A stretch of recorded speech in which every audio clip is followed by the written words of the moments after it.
when I tell you these four, you're just going to nod and be like, oh, gotcha. So the whole team. And yeah, that's kind of the case at the moment. They have significant issues.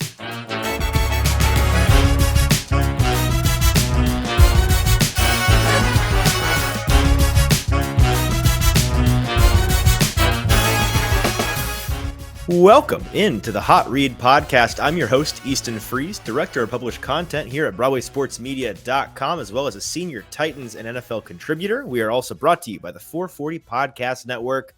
Happy Friday, everybody. It is the 14th of October. We have reached the end of the week, leading up to Week 6. I guess I refer to this as Week 6. And we're here. It's the weekend, so congratulations for getting through your work week. We've got an awesome slate of NFL and college football this weekend. I was talking on the Mike Herndon show earlier today just about how, Week 6 for an NFL team to have a bye, not ideal, but in terms of somebody that watches the Titans and covers the Titans, and whenever the Titans are playing has to focus on them and miss a lot of other things in the football world, it's a pretty nice weekend to not have to focus on the Titans because there are some fantastic games to watch on Saturday and on Sunday. Excited about that. But of course, we are going to talk about the Titans today. I'm joined, as always, by producer JT. JT, how are you? How was your week? I'm good. Happy Friday. Made it Happy through a Friday. long work week and excited to talk about the Titans today on their bye week. Yeah, absolutely. And bye weeks are always tricky because, of course, there's not any actionable news happening throughout the week. The team, I believe the coaches give a press conference on either Monday or Tuesday, and that sends the press corps into the dark until the following Monday when they pick back up the regular weekly schedule as they do any other week. So we've not had anything in terms of practice news or press conferences or sound bites from practice, nothing like that. But there has been plenty to talk about this team in terms of over the bye week, what do? Teams regroup, they study film, they evaluate where they are so far and what they need to do differently on the back end of the bye. It's really like the pit stop for a team in the middle of the season somewhere. And although it's early for this team, they need this bye maybe more than any other team has ever needed a Week 6 bye in the history of the league. This team is so beat up already, was so beat up. You'd hope by now we're at the midpoint of their 2 weeks off with the bye. They've got some guys healthy. They rested a number of guys, as we talked about on this show on Monday. Over the past weekend against the Commanders, a number of key players, they had 8 starters out resting that I think were probably more along the questionable lines with their injury than out. I can't say that for sure. I'm not their doctor. I don't know. But I'd imagine not all of those guys would have been out had it not been the situation that they were in. And the situation they found themselves in was we can have these guys sit and get 2, really 3 almost weeks of rest for the price of 1 if we don't have them play against this week outside of the conference opponent. And that's what they did, and they pulled off the win regardless. So those 8 guys getting nearly 3 weeks of rest, you'd imagine most of those guys will be back and ready to go next week when the Titans host the Colts. If they're not, I think that's going to raise a significant amount of concern when they've had 3/4 of a month off and they're still not ready to go. Clearly those injuries are going to be nagging, but that'll be something that we look for intently next week. This team has a number of issues that I want to talk about because, of course, these are the issues. They're in the office of the Titans up in North Nashville talking about all week this week. Here's our key issues. What can we address over the bye? What do we have in terms of resources and personnel in the building to fix these things? What issues do we have that we don't think we can fix from within the organization? What issues do we think we can fix with some tape study or just some coaching? What issues do we think we can fix by changing the personnel or going out and getting additional personnel that they don't already have? Those are the kinds of questions being asked by a team over their bye, and by this team in particular, because they have issues kind of across the board. I was talking with Mike Herndon on his show earlier today, and I'm going to do my best to make this show not just a copy of that show. Well, first of all, Mike's not here, and I can't bring the insight that he does in terms of the tape, but I bring a different kind of insight from a narrative standpoint, and I find a lot of the things we talked about from that show interesting, and I'm going to kind of piggyback on some of those topics. We discussed a lot of these issues, 4 in particular, that we singled out. And it's really, when I tell you these 4, you're just going to nod and be like, oh, gotcha. So the whole team. And yeah, that's kind of the case at the moment. They have significant issues, I think, at receiver, specifically a lack of dynamic, explosive receiver talent. They obviously, and I think this is the biggest of the four, have massive issues across their offensive line. They've got significant issues with the secondary, and the depth at the linebacker and edge positions has been a real concern and caused some real problems for this team. So kind of at all levels on both sides of the ball, they've had issues. But I think that some of these, maybe most of these, are really fixable. And I think we're prone to see some significant changes from this team out of the bye next weekend against the Colts that might surprise you, some things that they tweak over the bye. And I want to talk about some of those things. Let's go one at a time. The first that I want to address is the pass catching juice or lack thereof. This team, of course, has not been a passing team really ever since coming to town, but in the past couple of years in particular, the passing game kicked up a bit with Arthur Smith and Corey Davis and A.J. Brown and Ryan Tannehill in those first couple of years, but it was never to the level that a real passing NFL team passes the ball at. And this team continues to kind of trend in the wrong direction in terms of pass catching being an element of their offense. Well, this season is no outlier in that regard. They continue to really lack any vertical weapons is the main thing that sticks out to me. This team struggles to stretch the field. And I tweeted as much this past weekend when they twice in that game tried to go deep to Nick Westbrook-Akine first half, second half, once each. First half didn't work out so well. Second half, biggest play of the game. I'm guessing the biggest passing play of the Titans a year. Don't know that for sure, but off the top of my head, it seems to be the case. That's something that they have not tried really at all this year until this past game. And it was something that I was really, really glad to see them try in this past game. They need to do it more, but they're dissuaded from doing that partially because the offensive line can't block long enough for the receivers to get down the field and get that separation in one-on-one opportunities. But they also lack guys that can go down and make a play, not just on the ball, but make a play on a guy in a one-on-one situation, shake a guy, get open, get separation. And we saw this in the first attempt, in the first half, to Nick Westbrook-Akine. Tannehill has the time. He uncorks it, and Akine just does not have any separation on his man. It's an untenable route. I commend Tannehill for trying it, but it was doomed from the get-go because he wasn't able to create that separation. This team lacks guys across the board in that regard.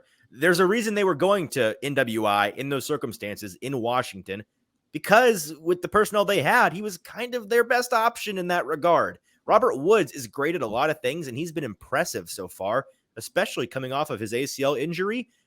But stretching the field as a go ball guy, that's not what he's ever been in his career. He's an elite blocker. He's an elite guy across the middle. He's a run after the catch guy. That's his game, not the vertical passing game. And so this team has very limited options on the roster and essentially no options healthy to them right now. Really, the only guys that come to mind are Racey McMath, who I want to talk about a little bit more here in a second, and Treylon Burks, who of course is on IR now and won't be back until I believe week 10 at the earliest. Without those guys, they're going to have to continue to go to guys like Nick Westbrook-Akine in that downfield passing game. And it's frankly, I just don't see how it becomes a bigger part of their game.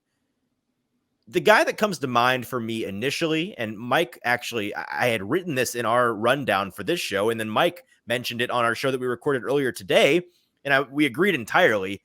The guy that comes to mind for me when I think, who does this team need to get going more than they have so far? And they've started to the past couple of weeks. They've trended in the right direction. It's Chigakonkwo. This guy, we've seen him in the preseason, in training camp. We saw what he was capable of. When I went to camp, each and every day that I was there, they were running red zone drills, red zone 7-on-7, red zone 11-on-11. And almost every single time, Ryan Tannehill targeted Chigakonkwo multiple times in those drills. Was it because he was forcing the ball to him? No, it was because he was open. It was because this is a guy who, as a tight end rookie, still, definitely has issues and growing pains when it comes to the blocking tight end responsibilities. And with this dreadful line, I know they need tight ends in there like Austin Hooper and, yes, like Jeff Swaim, who can block well enough to make them a blocking threat, make the team a running threat whenever they're in and on the field. Chig does not offer that currently. He's a fine blocker for a rookie, which means he's a bad blocker. But in the passing game, he's electric. This guy is capable of being a Jonnu Smith light for you now. And I'm not sure that I know that we weren't sure about this before the season, but based on what I've seen in the past 2 weeks, he is capable of being that for you in the passing game right now. We saw him make a really incredible, nearly touchdown, arguably touchdown catch in this past game in Washington. That's the kind of thing, and we saw him in the Indianapolis game, his breakout game. He had a touchdown reception there, a couple of other big receptions. This guy can do a lot for you in the short, intermediate, and in red zone situations. They should be using and targeting him more often than they are, and they should be getting him on the field more often than they are. Frankly, Austin Hooper, who I like, and I think he can do more for this team than he has so far. I think they can utilize him more than they have so far. I would rather them split up the snaps they want to give to him and get Chig on the field with more routes, more reps earlier than to continue to give Hooper reps. Like, yes, Hooper continues to be that blocking threat, not an elite one, but a real one, whereas Okonkwo really isn't. I don't really care. I think this offensive line needs to be responsible for a little bit more. And with Okonkwo, when he's in to receive the ball, you don't really need a ton of pass protection in terms of the time necessary for him to get open on his short and intermediate routes. Okonkwo is the guy they need to get going more. I would expect them to, based on what they've seen in these past 2 weeks. I think when they come out of the bye, they will. Let's keep an eye on that. Another guy that I've not really heard much talk about in this conversation, because of course the Titans wide receiver situation this past week and really for the season has been about who can be that guy. Who's the guy that can bring the juice for this team? Well, in the preseason and in the early parts of this season, a name that popped up a lot in that conversation was Kyle Phillips. Why is he not being talked about now? I'm aware that he had a really nice start to his season in game 1. He was the safety blanket for Ryan Tannehill in that game. He, I believe, led the team in targets in that game. He was really good. And of course, he was on punt return duty still in that game. He's since been taken off of that, partially because he couldn't hang on to the ball, partially because he's been dealing with an injury. Now, he and the team have claimed that his lack of punt return responsibilities has nothing to do with his injury. I don't believe that. He's clearly the most dynamic punt returner on the team. You can teach ball security. He just needs to rep it. I think that shoulder is continuing to keep him from doing that. And I fully expect him to be given another chance to do that later in the season when he gets healthy. This is a guy that his snap count went down dramatically after that first week, after he suffered the shoulder injury at the very end of the first game. He's not seen the field much. And so I get why he's kind of flown under the radar for people. But we saw what he was capable of all the way leading up from when he was in OTAs to that first game when he got injured. This is a guy that can be that Hunter Renfrow light for this team in a slot receiver role. Will they continue to utilize him? Absolutely they will, because they know as well as I do, and as well as you all should, what he's capable of when he's healthy. It's just a matter of when he gets healthy. Now, he only had 17 snaps in Washington, despite Treylon Burks being out, despite them needing some juice in the receiving game. So clearly, he went in that game, but was not 100% still. I think that shoulder is still nagging him. This is a break that I think will be vital to him, getting that shoulder back and healthy. And once he's back off of the injury report each week, and we know that he's no longer dealing with that nagging injury, keep a close eye on how they utilize him, how often he's on the field, and how big a deal he can be for this Titans passing game, because I think that he can be that safety blanket for Ryan Tannehill in each and every game if he's healthy and if they utilize him. The third guy I want to talk about is Racing McMath. I said I'd come back to this. If you have been following my coverage of the Titans and following this show long enough, then you know in the preseason, Racing McMath was kind of a dark horse player on this team in my mind. He's a guy that, if nothing else, can absolutely stretch the field vertically for a Titans team that desperately needs it. Now, he's not proven as a receiver in any other regard. He's arguably not proven as a deep threat receiver, though we saw him do it all the time at training camp. We saw him do it in the preseason. We've, of course, not seen him this regular season get a chance to do that. He went on IR right before, I believe, right when the 53-man roster came out back in August. So he's not seen the field. He was eligible to return last week, didn't. I'm imagining they wanted to just keep him out that last week, get him to the bye, get a couple extra weeks of rest. I would be surprised if he's not back this week. That's just a gut, pasta and meatballs feeling on where he is at with his injury. They've been very hush-hush about it. But I think that he's going to be back, and I'm very curious because I've put some of my own credibility on the line, hyping him up, what he comes in and is capable of doing for this team. I saw a lot of progress, a lot of development from him from last season to this season. He's in his second year now. I think if he's healthy, he can be that deep threat the Titans have lacked, and not in the sense of the deep threats they've had in the past where it's a one-trick pony. They can run the go route and occasionally burn you once every 4 games. I think that he can not be a do-it-all receiver, but be a do-it-some receiver more than just the one-trick pony deep ball guy. I think that he's capable of that. And if he is, if he becomes that mold where he's able to do the intermediate and the deep routes and successfully stretch the field, make the defense respect the deep ball when he's on the field, that will be a much bigger deal for this offense than just his numbers and production on the stat sheet telegraphed to you, right? Like, I think it will be a much bigger deal than just how often he's being targeted. His presence, if he can come in and establish himself as that threat, will be significant.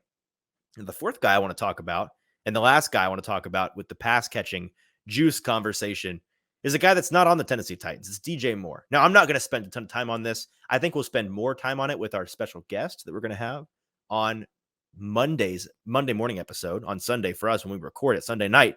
He's going to join us for a full episode. You've already heard him before on this podcast. And if you heard him before, if you check that episode out, you know you're going to not want to miss this one because he's fantastic. And he's done a lot of work this week talking about DJ Moore and the potential trade scenarios therein. But I want to touch on him just briefly because I promised that I would in this episode. He's the guy, as we near the trade deadline for the Titans and for the NFL for that matter, that Titans fans have really chosen to cling on to, right? He's the guy that is the flashiest name available. Of course, the Panthers firing Matt Rule, seemingly going into a tailspin with the worst quarterback in the league right now per EPA. They've got fire sale potential. And so DJ Moore, being a young stud receiver, 3 or 4 1,000-yard receiving yard seasons in a row now, he's the guy that has caught the eye of a lot of people, but especially the Titans, who, of course, need receiving help. Should they go get him? Well, monetarily, it would make sense. They would not be on the hook for nearly as much money as signing A.J. Brown would have been, for example. They have the ability to move on from a Robert Woods next year, should they choose to do that. If they were to go and get DJ Moore, then it would almost certainly be the case that they do that in my mind. I think that they would roll with a Treylon Burks, DJ Moore pairing for the foreseeable future. He's a guy at 25 years old that obviously is not even close to the end of his prime. He's still got tons of juice left. And that's the key thing to me that makes this trade make sense. See, the Titans and Titans fans, let's take a second here, mark this time.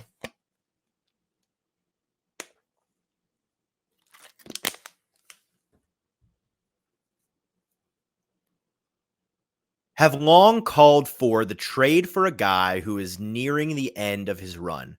Or maybe not nearing the end of his run, but he's a guy that is clearly somebody that you go and get when you see yourself as a team that is a guy away. Do you see this Titans team as a guy away? No, they're absolutely not a guy away. Now, of course, that doesn't mean they can't make a deep run in the playoffs. It doesn't mean they can't win the Super Bowl. I don't subscribe to that way of thinking. In the NFL, when you get in the playoffs, anybody in the playoffs has a chance. Anybody. The chances aren't all the same, but they all exist. So it's just get to the playoffs and then get hot at the right time. That's the formula at the bottom line at the end of the day. So are they a guy away from being a Super Bowl favorite? No, they're not. Absolutely not. But that's not what a DJ Moore trade would be. See, the Titans have in the past couple of years made trades for Jadeveon Clowney, older veteran player, somebody that you would go for and get if you think that you're just a little bit of juice away from being an elite unit, which is what they thought that they were. They trade for a Julio Jones, who is the epitome of, we just need a little juice. We need a little juice on the offense. He's the missing piece. He's going to be the elite secondary receiver to A.J. Brown. Of course, that was a disaster. We've chronicled that. DJ Moore is not nearing the end of his prime. He's not nearing 30 years old. He's not a guy that you would trade for in terms of the financial situation. That would only make sense if you were trying to push all of your chips to the middle of the table. No, DJ Moore would be a guy you go and get because there's a fire sale and because you see an opportunity to get a guy that not only is going to help you this season, but will help you in future seasons. He would be a 2, 3, 4, maybe more year guy that would stick around and be the running mate of a Treylon Burks for the foreseeable future. And that's why I think this is a trade that is actually worth considering. Now, the next topic that I want to get into, and I'm not going to spend as much time on these other three things because I don't have as much to say on them, frankly, as I did with the pass catchers. The next is the biggest disaster on the team. And that's, of course, the offensive line. When you look around this team, I think that every single position group, every corner of this team has at some point this year shown flashes of good to great play, of good to great ability, of a high ceiling. The offensive line is the one ugly duckling of the bunch. They have not shown any ability so far to be a great unit. Now, they've individually shown some flashes. Some of the linesmen have been great, period. Linemen. Some of the linemen have shown great ability throughout the season. Ben Jones and Nate Davis in particular. In fact, I wanted to key in here on their PFF grades. Now, of course, PFF, not the Bible, but it is in fact something that is nuanced, people. PFF is a tool, just like any other statistic. These grades are not the end all be all, but they are informative and they're created by people that know ball. Okay. So let's talk about this. You know, when you pull up the Titans roster here and I'm looking at it, you see their 5 starting linemen this year, excluding, of course, Taylor Lewan, who only played a couple of games. You got Ben Jones, Aaron Brewer, Nate Davis, Dennis Daly, Nicholas Patifrair. It is all hot or cold or dead center for this offensive line. They've got everything.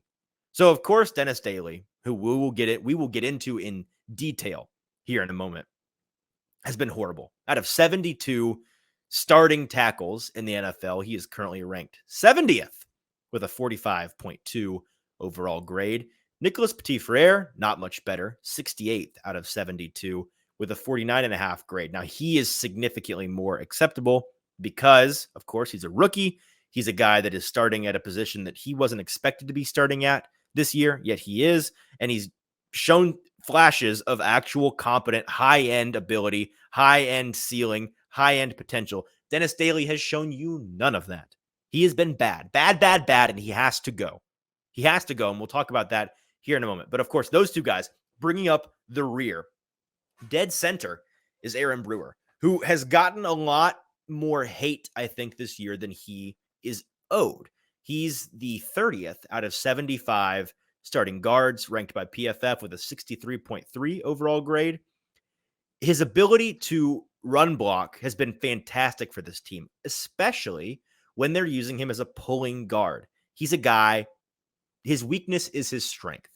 His ability to be as athletic as he is and pull on these running plays and get a key block downfield or in the flat has been fantastic. It's been elite, and it's caused a lot of these cascading, big breaking runs that the Titans have broken off the past couple of weeks.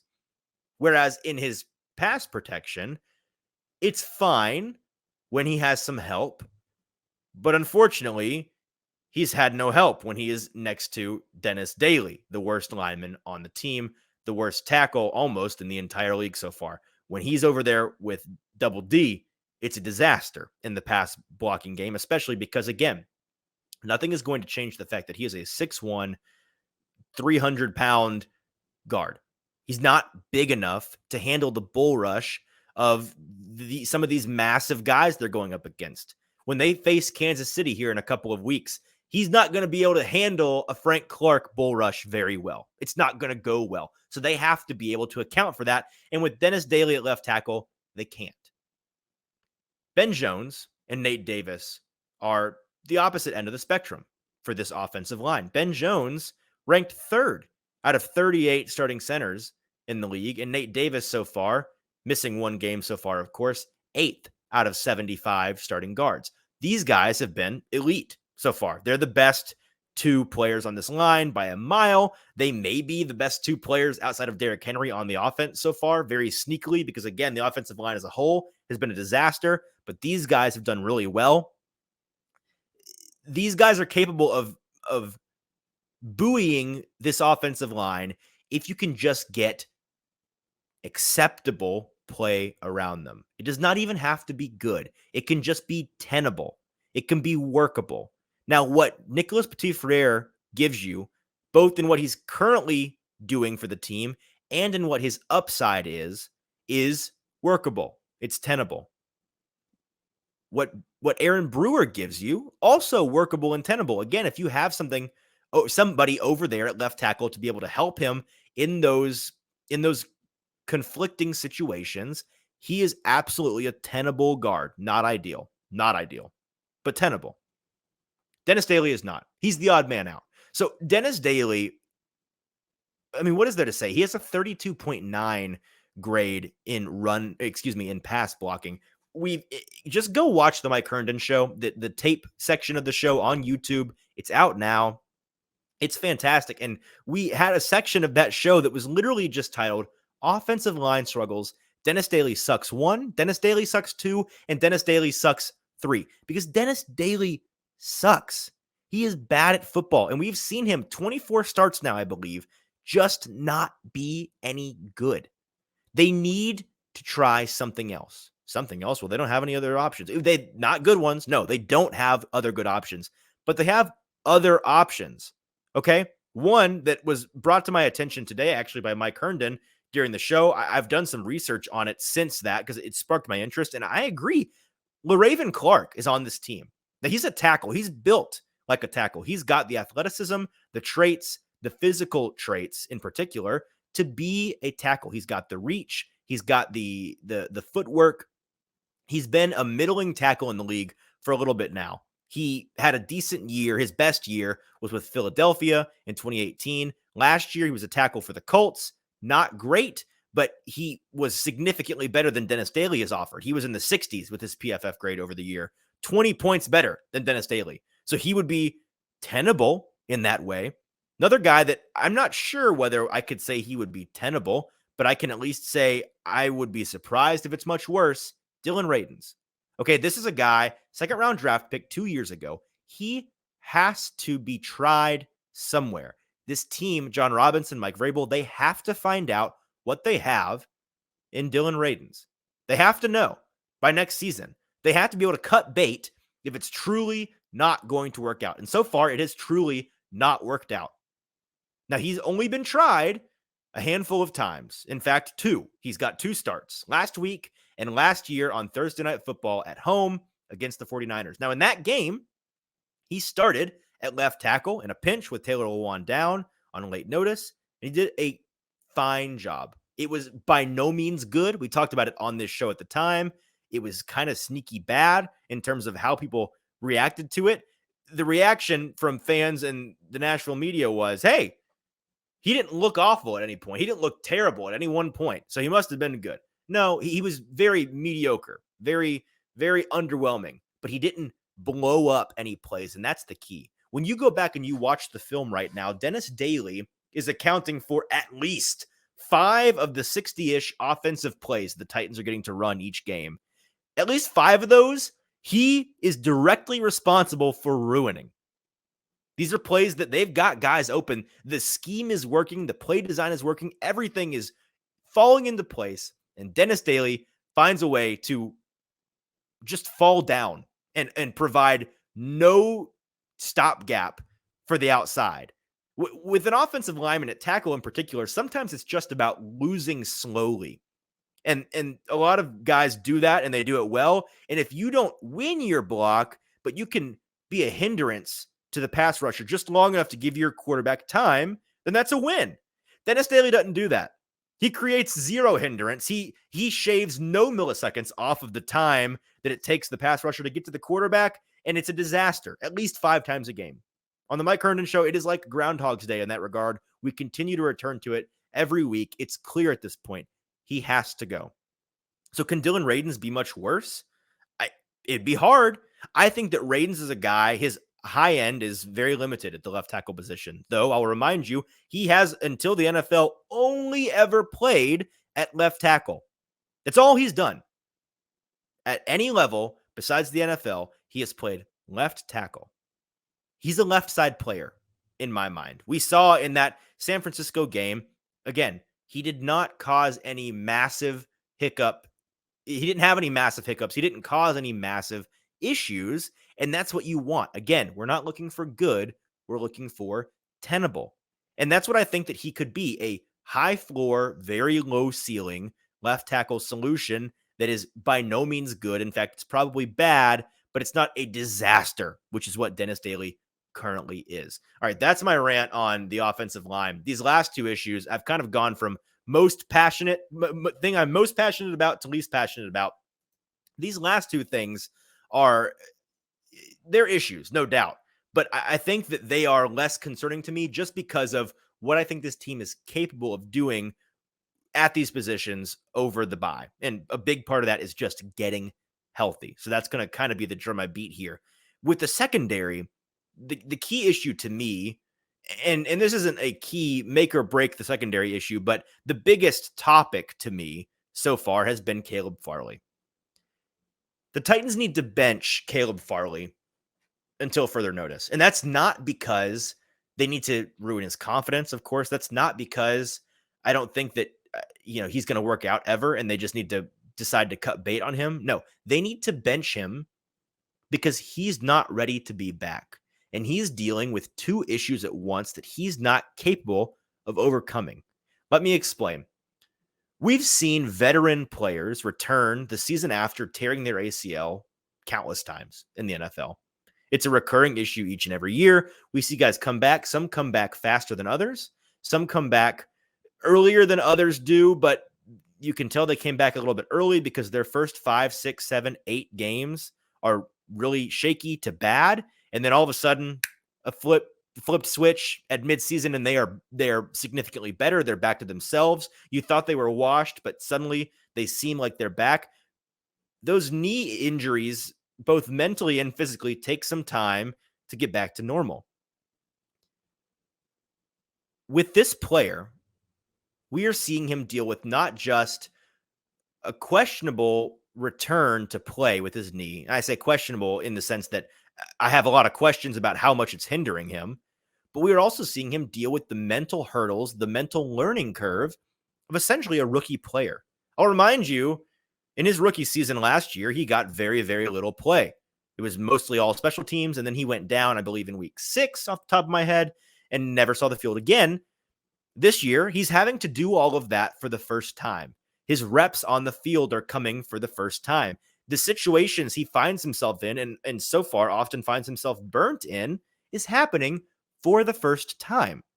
So he's having to learn the hard way, experience the trial by fire, whilst also, I think, still being not hurt, but hindered in a way that removes the third piece of what makes him so great.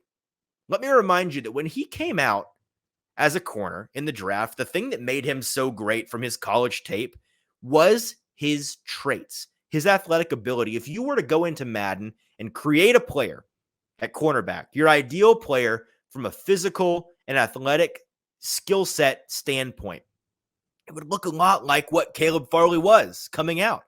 He has the length like nobody else on the field. He is one of the longest players I've ever seen in person. He has incredible top-end speed as well as top-end acceleration that makes him a dual threat in that way. He can get beat off of the line. He can get beat in the route. And still, the combination of his speed and his length allows him to make up for those mistakes and still burn you, even when you have him beat.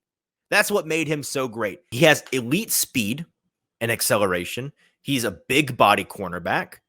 and he has elite length. That trifecta is gold. It is the golden goose of cornerback play, and that's what made him a first-round talent. Well, I think that his knee, whether it's a mental thing, whether it's a physical thing, has clearly hindered his ability to have that speed and acceleration. His change of direction has suffered dramatically as well, based on what I've seen on tape. And we see guys like De'Ami Brown, who is a fast player, don't get me wrong, but he ran, I think, like a 4.45.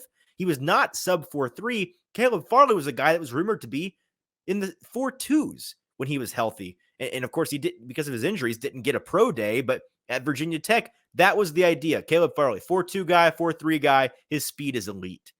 Well, De'Ami Brown's running away from him. Flat out, just running away from him in Washington. Farley slips a little bit in the route, but that's precisely the kind of thing we saw him in college be able to recover from because he had that elite speed and acceleration and length. He's not exhibiting any of that ability right now. None of it. And again, I don't know whether it's a mental thing. I don't know whether it's truly just a knee thing. Of course, like I said, he's still trying to mentally get through the hurdles of learning this game for the first time and also working within a body that he's not trusting right now, whether it's because it can't or he can't get it to because his mind won't believe that he can trust his knee yet. There's an issue there. And so they need to bench him until he has that elite speed back, because when you're just a big body guy who's got nice length but no speed and acceleration or change of direction to use it with, you're just a big oaf out there. You're not helping anybody. You're making yourself look bad on tape, and you're ruining your confidence and development. You're also, I'm sure, growing scared to death that the coaching staff is giving up on you. So they need to do right by him and bench him until he has that top end speed back. And again, we have seen veterans come back and deal with this kind of thing. And then, you know, in the midseason, around the midseason point of their first year back off of an ACL, suddenly something happens. And of course, I've not torn my ACL, so I don't know, but we've seen so many times these guys, something happens around the 18-month mark, 20-month mark from their ACL injury that just clicks for them, and they get those traits that they had lost back. So bench him until you see that in practice. The next guy I want to talk about in the secondary is Kevin Byard and Amani Hooker. Not them individually, but them as a duo. This is just a note. Essentially, I talked about this on Monday. Hooker's been out with a concussion. We saw him return to practice the week before Washington, and he was questionable going into the game, I believe. Maybe he was out, but the point was he returned from concussion protocol for a practice in limited fashion, then went back out and didn't end up playing in Washington. I don't know whether that is something that they're just trying to keep him off the field for a little bit and get that extra rest or not, but those two guys need to be back and healthy. That dynamic duo, maybe the best safety duo in the league, needs to be back there for this team, for the secondary to have that safety blanket back there. And then the last one is McCreary and Molden. Elijah Molden, who you haven't heard us talk much about because he hasn't been on the field for this team at all this year, on IR, has not returned, in the same boat that Racey McMath was in, put in the IR slot at the beginning of the year, eligible to return last week, didn't. Guessing they just wanted to get him extra rest.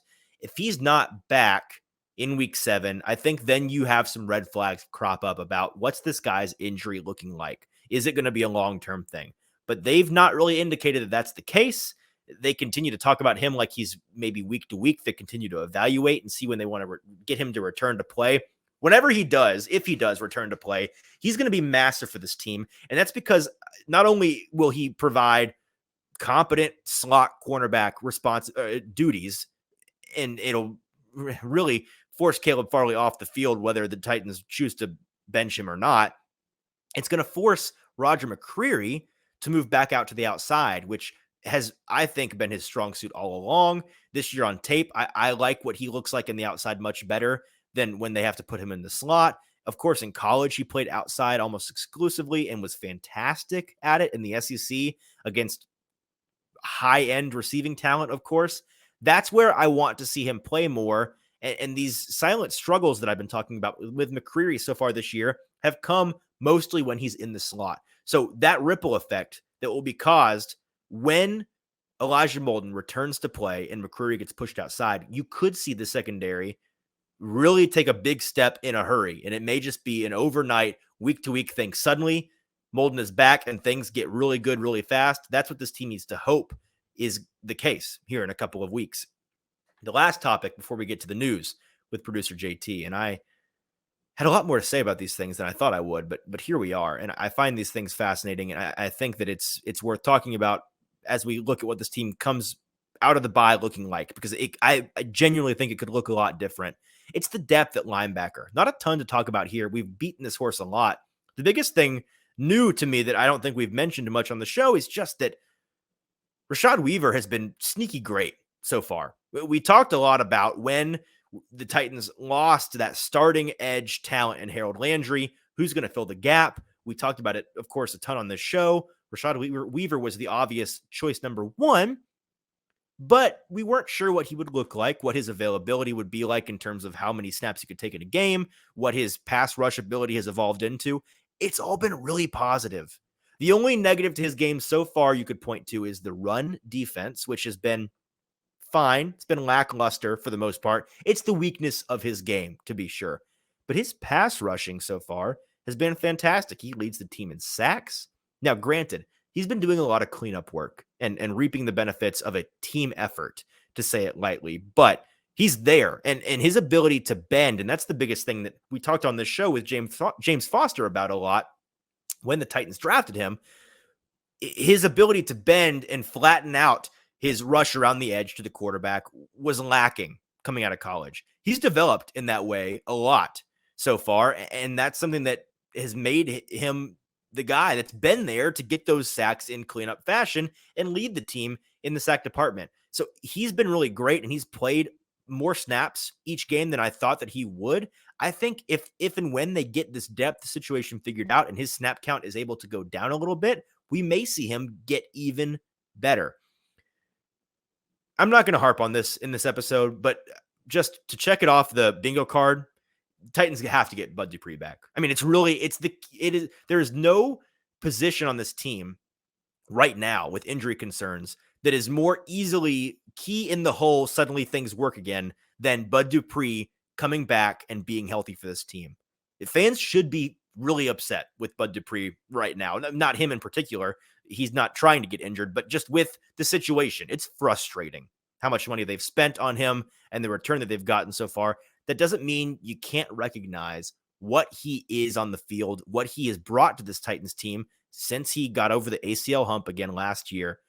He has been that force multiplier on defense that this team is looking for in the pass rush department, in the edge department.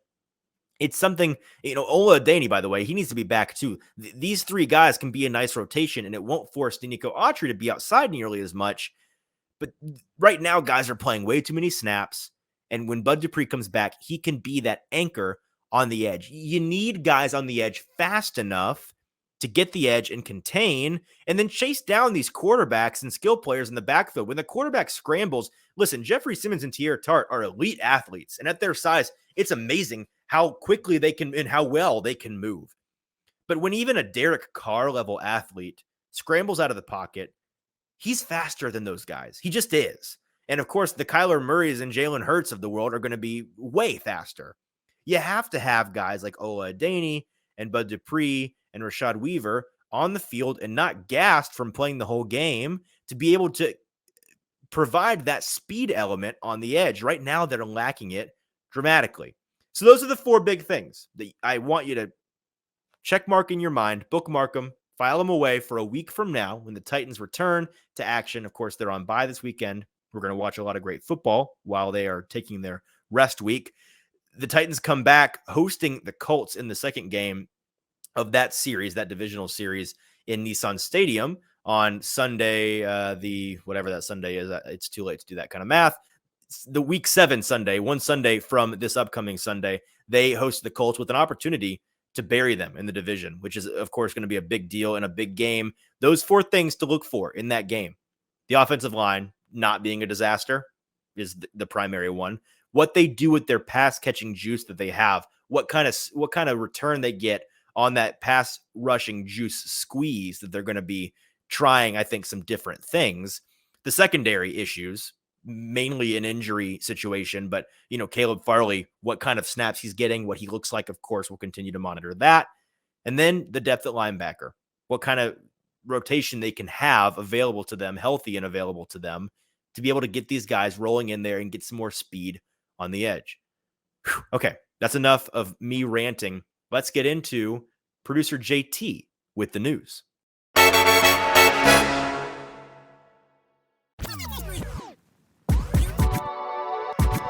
All right, before we get to JT with the news, just want to drop this little reminder in here for you. If you're not subscribed to the show, wherever you're listening to this, probably Apple, based on the metrics, just rolling the dice on that one.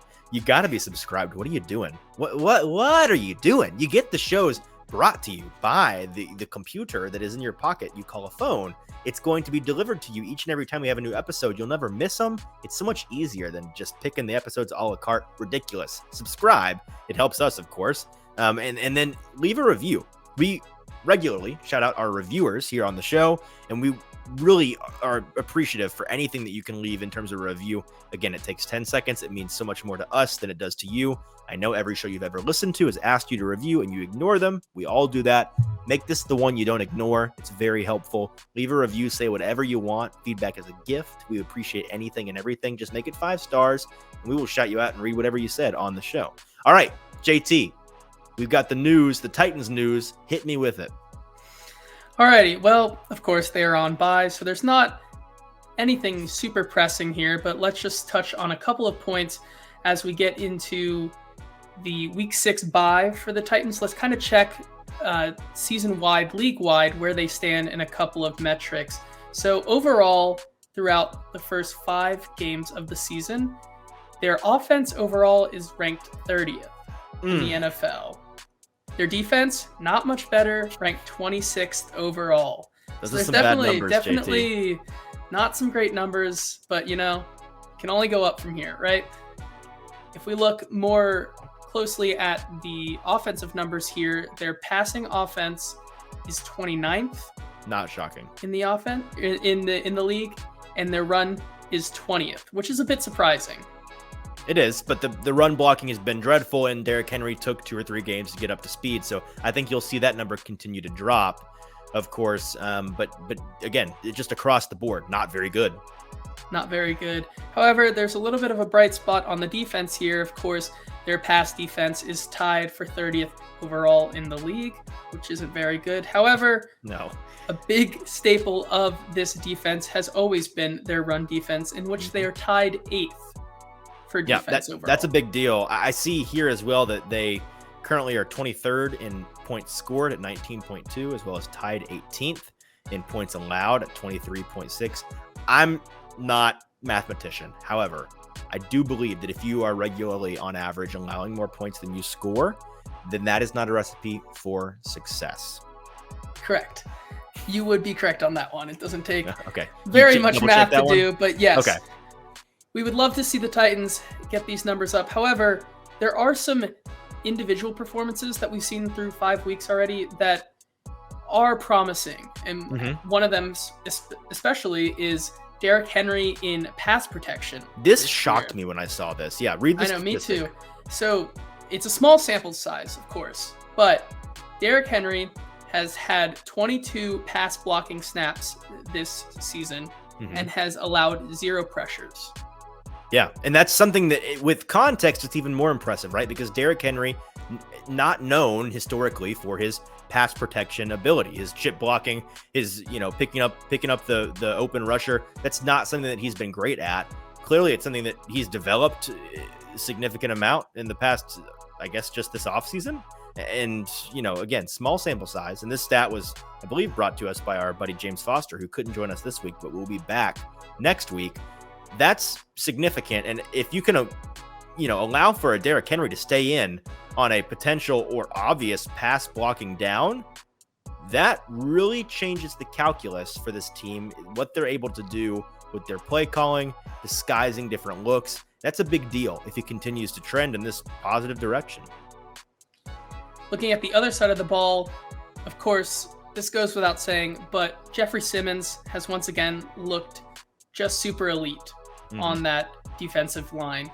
Another stat from our friend over at No Flags Film, James Foster, he is ranked 3rd out of D linemen with a grade of 90 out of 100. It's only behind 2 other players there, and he's looking just as he was last year, and really giving perspective that through 5 weeks, the Titans are one of 4 teams to have 2 players with 4+ sacks, despite having Harold Landry out with an ACL.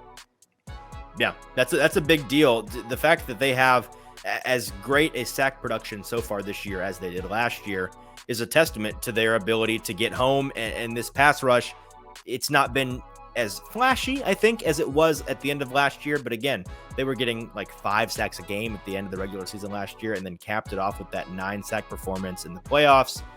That's going to be hard to beat. Right now, to through 5 games, already have 2 guys with 4 or more sacks. That's a big deal.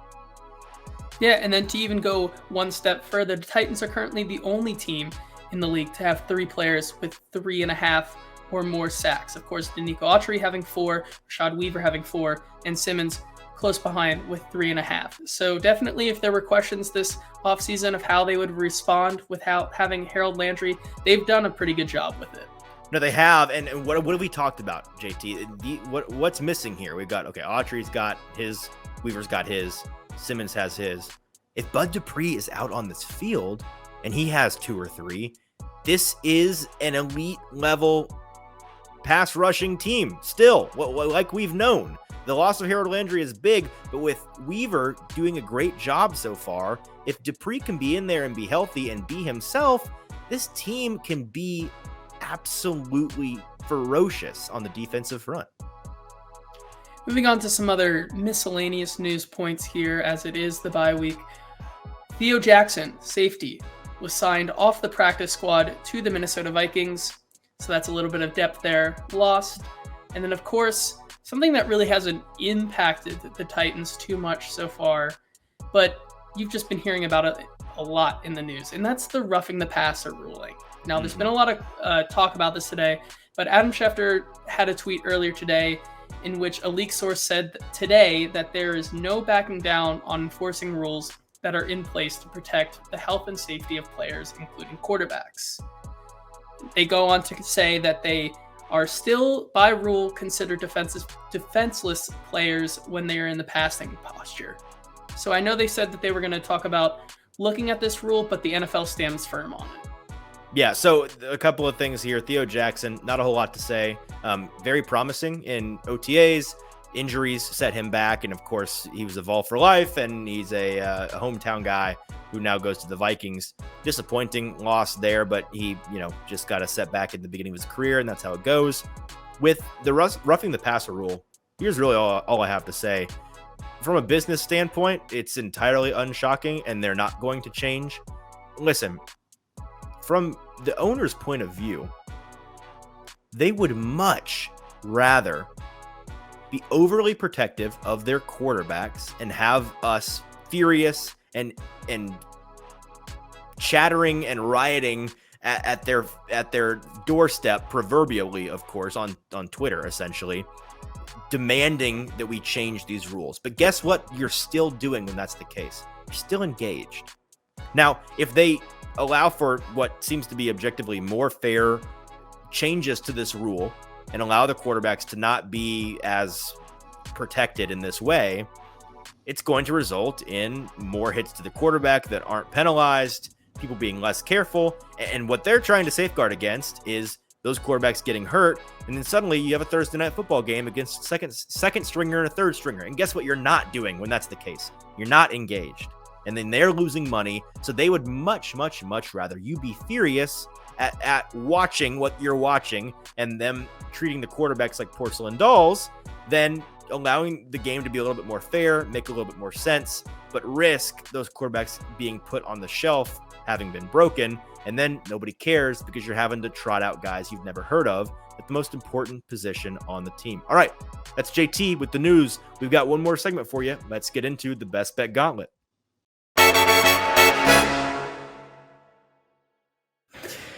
All right, now for the best bets segment, my favorite segment of the entire week. We are going to make some money for you, and that's what I have been doing for you so far this year.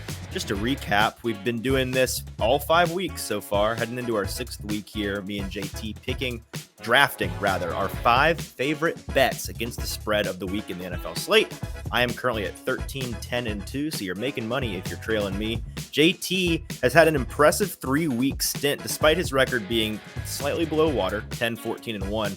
That's after having 2 1-4 weeks to start out. So he's been in the money for 3 straight weeks. He's hit his stride. He's hotter than I am right now, technically. We're both doing well, and we've got an interesting slate of games this week. We were talking about it before we hopped on today, and it is, I don't know what it is about this week, but when you're a bettor in the NFL, there's a handful of weeks each and every year where you look at the lines and you're just disgusted by everything you see. Nothing jumps out to you. Nothing looks like a lock. For me, this is one of those weeks, JT. I don't know if you feel the same way. Yeah, I mean, personally, I would love to take this week off and just not do this, but for the sake of continuity, we have to. Yes. But like you said, it's a gross week, man, to look at these lines. There's nothing I like. I usually come into a week and I'm like, yes, I love this game and that line. This week, I'm like, there's nothing I love. Yeah. So I'm not saying you shouldn't bet with us this week, because you should, No, but maybe put half units on these bets this week. It took a while for me to do some digging, and JT, you did some digging as well. We ended up eventually finding 5 games. I found 5 games that I am confident in, and I've got some reasons behind them that we'll lay out here for you. JT, hopefully you did as well. But I get the first pick this week since I technically lost last week. And I'm going to ride with Baltimore -6. They've got the Giants, I believe. Can you check this real quick while I talk? Is this at Baltimore or at New York? Either way, I've been saying this for a couple of weeks now. The Giants, I continue to think, are fraudulent is a strong word for this team. I don't mean to take anything away from them from what they've done. I think Brian Daboll is a really great coach already. I'm really, really impressed what he's doing with that team. He is demonstrating doing more with less, rather. He's got some really big holes on that roster, and he's still finding ways to beat good teams. That win against the Packers in comeback fashion in London last week, really impressive. Of course, it makes the Titans' loss to them week 1 look a little bit less like a terrible loss, a big indictment of the Titans. Obviously, they still should have won that game for sure, but this Giants team is better than we thought they would be already. Daniel Jones, I'm assuming, is healthier than he was with his ankle last week, but I'm not sure it's going to matter. I think that this Baltimore team is going to be the first team that truly outclasses them. So it is at New York. So Baltimore on the road, coming off of a divisional game against Cincinnati this past week where they didn't look the sharpest. They were a little bit sloppy despite getting the win. I think that is just a result of playing a good Cincinnati team. Divisional matchup, always going to be sloppier and not the best representation of what these teams are. I think Baltimore comes in with a bounce back week and beats the Giants by at least a touchdown. Yeah, so for my first pick, the only one that I felt pretty strong about, speaking of Cincinnati, I am going to be taking them with my first pick here at -2 at the Saints. While it is technically an Andy Dalton revenge game, if you want to call it, we're 5-6 years removed from that, or That's something right. like It's that. been a long time. Maybe Andy Dalton loves to hold grudges. I don't know, but either way, I think this Saints team is still pretty beaten and banged up. And Cincinnati is kind of slowly but surely putting it together, and I think they get it done here this week, so I'm taking them at -2. With my second pick of the Best Bet Gauntlet draft, give me the Jacksonville Jaguars +2 on the road at Indy. Of course, in their first matchup in week 2 this year, they beat the Colts, lost by 24 points, I believe. It was 24-0, if I'm not mistaken. Total beatdown. A blowout, a shutout for the Jaguars. I'm guessing that's their first shutout in a long, long, long time. But they're just a better team to me right now than the Colts are. And of course, the Colts are going to be up for this game, I'm sure. Their division record right now is really rough. They don't have a win yet in the division. They're 0-2-1.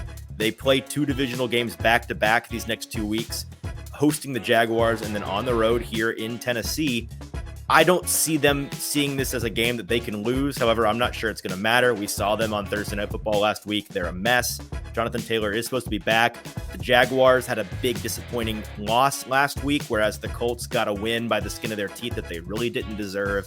Give me the Jaguars to win by at least a field goal here. I just think they're the better team. Yeah, I agree with you there. What kind of world are we living in now where the Jaguars are better than the Colts? We're entering a new era here. I know, we are. And I don't hate it, frankly, because it's really funny to me.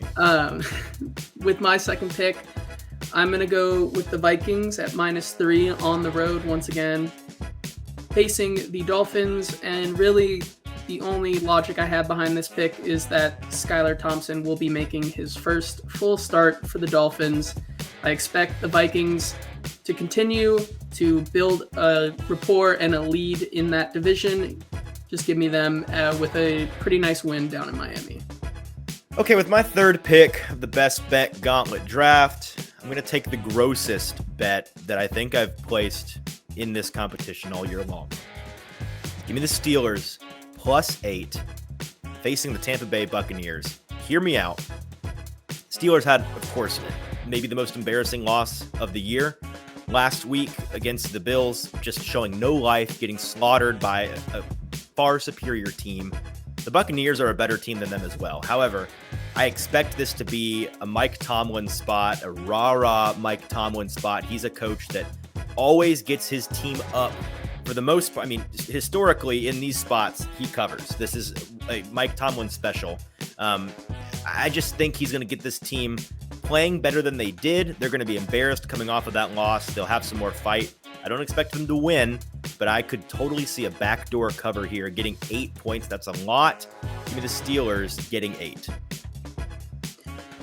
After my first two picks, I'm right there with you now. I'm feeling pretty gross about some of these right now. But give me the Chargers on Monday Night Football as 5-point favorites at home against the Denver Broncos. I was back and forth on each side of this one this week, but it ultimately came down to, yes, the Broncos have kept it close on primetime so far this year. Now, has it been against exactly good teams or teams that are of the caliber that I think the Chargers are currently? No, they're not.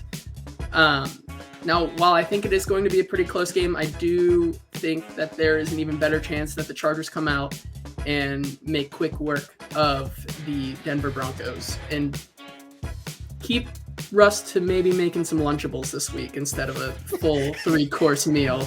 So give me the Chargers. No Danger Witch this week. No Danger Witch. Okay, no Danger Witch. All right, you'll take the Chargers. My fourth pick, I'm going to take the Eagles to continue rolling. Listen, the Cowboys with Cooper Rush have been far better than anyone expected them to be. However, I think this is where the trail ends. This is by far the best opponent that the Cowboys have faced with Cooper Rush. Their defense is nasty, no doubt, but the Eagles are the most complete team right now in the league. They are humming. I don't think that they're the best team in the league, and I think come January, they may realize they peaked too early. But right now, they're absolutely peaking. They don't have any holes. They've got incredible lines on both sides of the ball. I expect them to make Cooper Rush look kind of like a pumpkin this week with that defensive pressure that they're going to get on him. I just don't see the Cowboys' magical early season run here continuing. So give me the Eagles to win by at least a touchdown. Coming up with my fourth pick here, I'm solely going off based what I've seen so far this year, and that is love home dogs, and I love the Atlanta Falcons this week. 5-0 against the spread so far this year, and once again, hosting the 49ers +5 here. Do I think they're going to win this game? No. Do I think they're going to keep this close? Maybe not. I'm just going with what they've done so far. They've again and again through 5 weeks have proved that they can play with some of the bigger teams. I'm expecting a backdoor cover like they have so far. Not keeping my hopes up, but give me the +5. No, I love it. Only team in the league with a 5-0 against the spread record. Good teams win. Great teams cover. That was going to be my last pick, but since you stole it from me, give me Cleveland -2.5. I think that last week was mostly a result of, I think Cleveland should have won last week against the Chargers, frankly. I think they kind of blew it. Jacoby Brissett didn't have a great game. That defense has been pretty disappointing so far, but they've got talent. I think it's bound to click eventually. And I just don't think the Patriots are good still. I don't think that 1 week or 2 weeks of Bailey Zappi now, of him looking serviceable, really mean anything to me. And against the Lions defense, of course, he's going to look good. Anybody's going to look good. I would look good against the Lions defense because they don't exist. So give me Cleveland -2.5. I like him to win by a field goal. So with my final pick, we're going to once again have another matchup between me and you for, I think, the fourth straight week here. Third straight week, I think. I love it. Week. I'm going with the Pats +2.5. Okay. And mostly because fool me once, shame on you. Fool me twice, shame on me. I'm not going to let it happen a third time. I've picked against Bill Belichick and the Pats a little bit too much this year and have gotten burned on all of them. Okay. Regardless, Mac Jones might play. We'll have to see. He is limited in, I think, 2 practices so far this week. If he comes back, that's a plus. If not, I think I just think that they do enough to cover or win this game here. So give me the Pats with my final. All right, that's going to do it for our Week 6 Best Bet Gauntlet. Just to recap, JT has Cincinnati -2, the Vikings -3, the Chargers -5, the Falcons +5, and the Patriots +2.5. And then I'm taking Baltimore -6, Jacksonville +2, the Steelers +8, Eagles -6.5, and Cleveland -5. Those are our bets this week. We'll have them on social media. Make sure to bet along with us and make some money. We're excited to keep it rolling here. And even though this is a tough week, I still am hopeful that we make some money. I think that at least one of us will. That's going to do it for our Friday episode. Thanks for tuning in. Hey, before you go, a couple of things. First of all, make sure to check out the Mike Herndon show last night. If you didn't already, it's fantastic. I'm the executive producer. You'll love it. If you are a small business or a big business for that matter here in the Nashville, Middle Tennessee area, looking for any advertisement opportunities, we have them here on this show, as well as our other shows on the Broadway Sports Media Podcast Network, as well as the website, BroadwaySportsMedia.com. We are looking for advertising partners, so feel free to reach out to us via social media. We would love to talk to you about those opportunities and get you advertising with us. And one last thing, if you are not a Broadway insider already, what are you doing? Become an insider to get all of these awesome things that we've got for you. The Mike Herndon show in full. You can get, if you're a Broadway insider, exclusively, you get the full show. If you're an insider, and it's fantastic. Of course, the bit that you don't get for free is the best part of the best half of the show. It's actually more than half of the show most of the time. And you can't get it anywhere else. Mike Herndon's great. You'll love him. Go check it out. Of course, you get early access to articles. You get access to premium articles that you don't get elsewhere. There's a handful of other perks that we have in the works that are coming down the pipeline.